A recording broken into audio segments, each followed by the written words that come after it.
Hi there, this is Takang. Thank you for tuning in. I appreciate you. Today we are going to look into the fireworks that escalated in the White House between Vice President J.D. Vance, President Trump, and President Zelenskyy. President Trump met with Ukrainian President Zelenskyy at the White House for a 48-minute discussion. Okay, the main topic was the ongoing war with Russia and U.S. support for Ukraine. And the conversation became tense when Vice President J.D. Vance criticized Zelenskyy's approach to the war, claiming Ukraine's strategy wasn't working. And Zelenskyy defended his country's actions, questioning Vance's understanding of the situation. Trump joined in, telling Ukraine to be more thankful for U.S. help and warning that the war could go into a third world war. And they also discussed a potential mineral deal between the U.S. and the Ukraine, where the Ukraine was hoping for U.S. investment in its natural resources. But the disagreement between the leaders stopped any progress on the deal. The meeting ended without an agreement, and reactions were mixed from both the U.S. and international observers, leaving the future of U.S.-Ukraine relationships unclear and a deal not signed. So let's take a look at just an excerpt or a short clip on what happened at the White House. I'm talking about the kind of diplomacy that's going to end the destruction of your country. Yes, but if you are Mr. not President, strong... Mr. President, with respect, I think it's disrespectful for you to come to the Oval Office and try to litigate this in front of the American media. Right now, you guys are going around and forcing conscripts to the front lines because you have manpower problems. You should be thanking the President for trying to bring an end to this conflict. Have you ever been to Ukraine that you say what problems we have? I have been to. Come once. I've actually watched and seen the stories, and I know what happens is you bring them on a propaganda tour, Mr. President.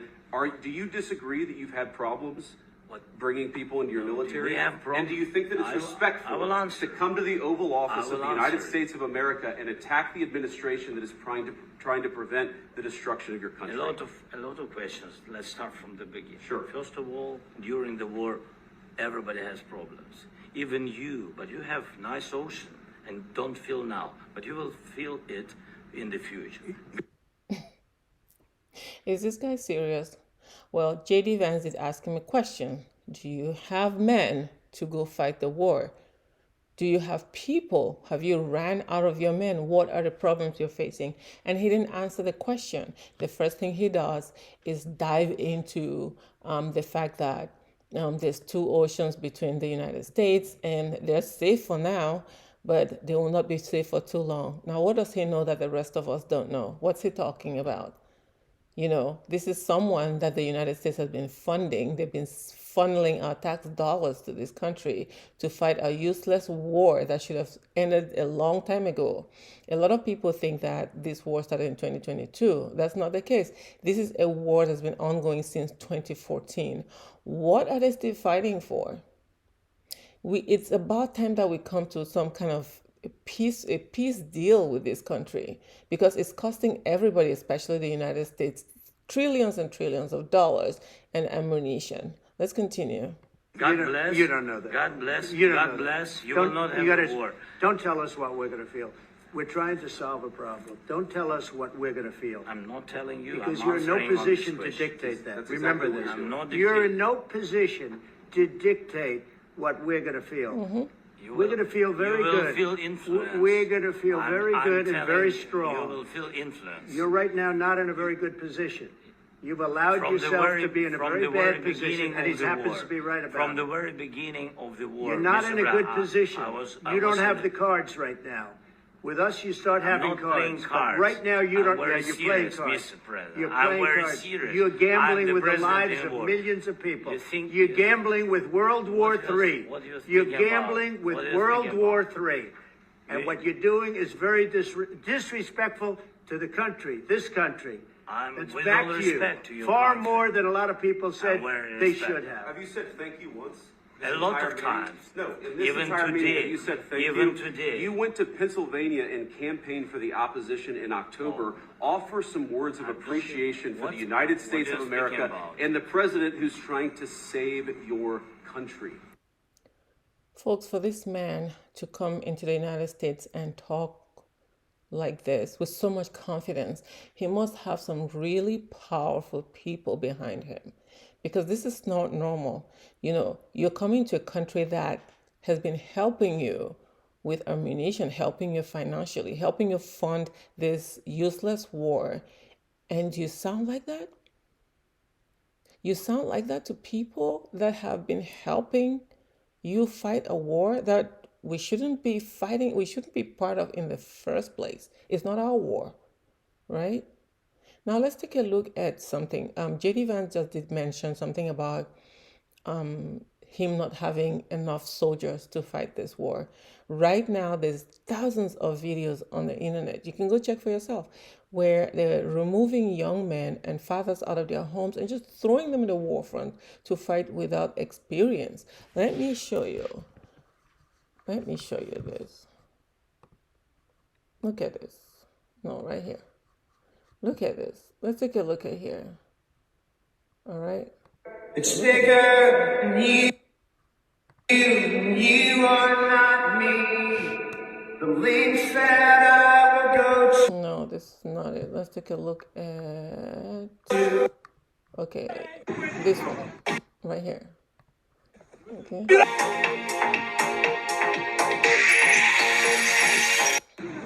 Look at that. They're removing this father who has no experience and just throwing out there to fight, giving him a uniform and a gun. You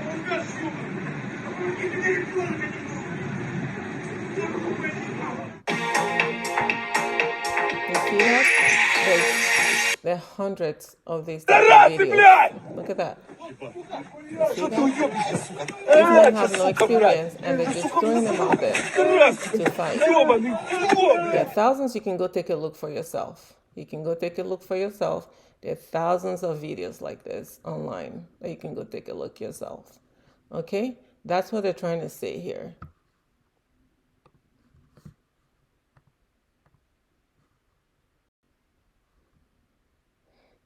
Now let's hear what others, the reactions to the exchange that we just saw in the White House.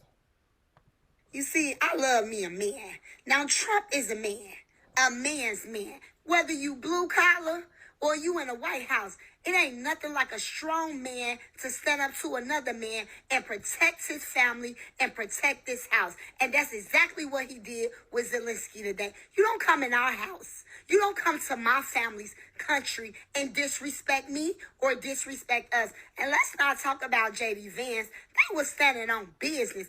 You don't come to a made man like Donald Trump and the Dream Team and talk to them like they minions. See, you got away with that with Biden.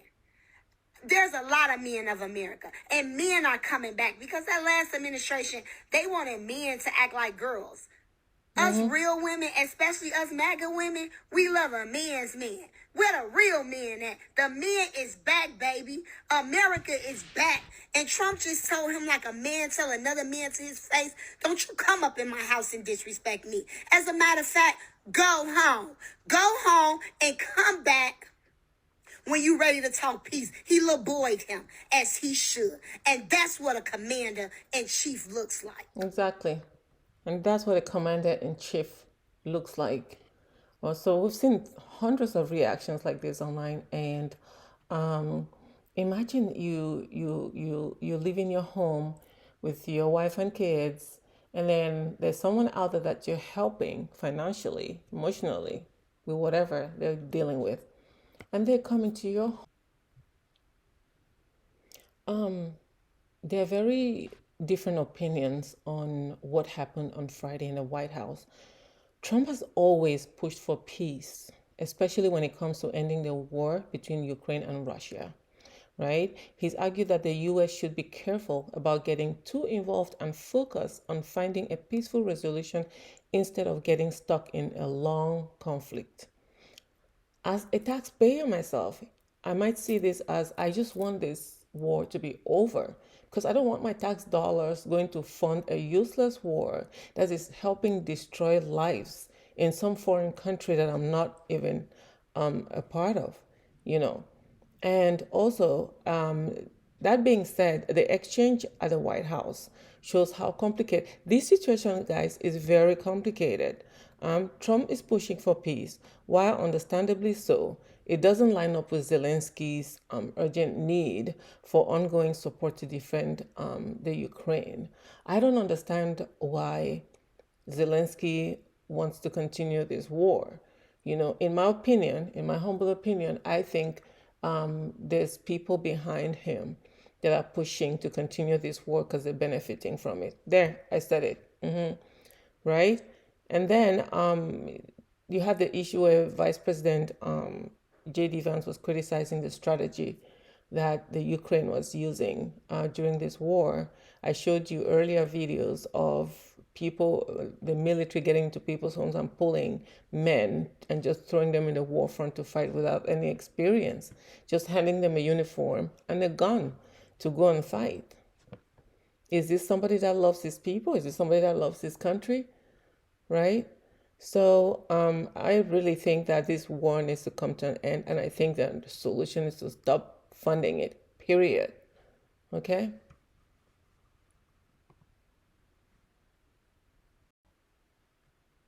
And now you have our man, Stephen Miller, who takes no prisoners. This man does not mince his words. He tells it as it is. Let's listen to what he had to say on Fox on the Jesse Waters show today. He repeatedly rejected President Trump's statement that we should pursue a ceasefire.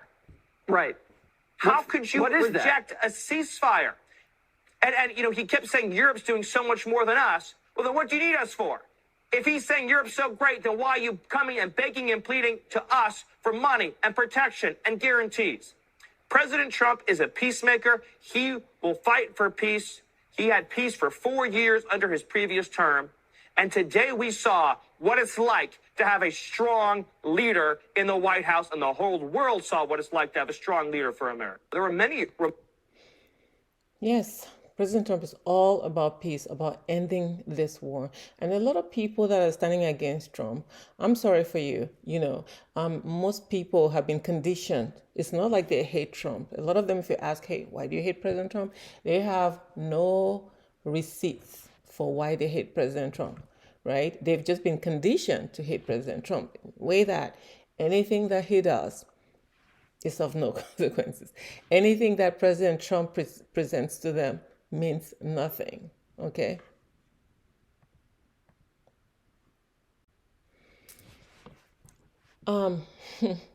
President Trump has always focused on finding a peaceful resolution and ending the war in the Ukraine.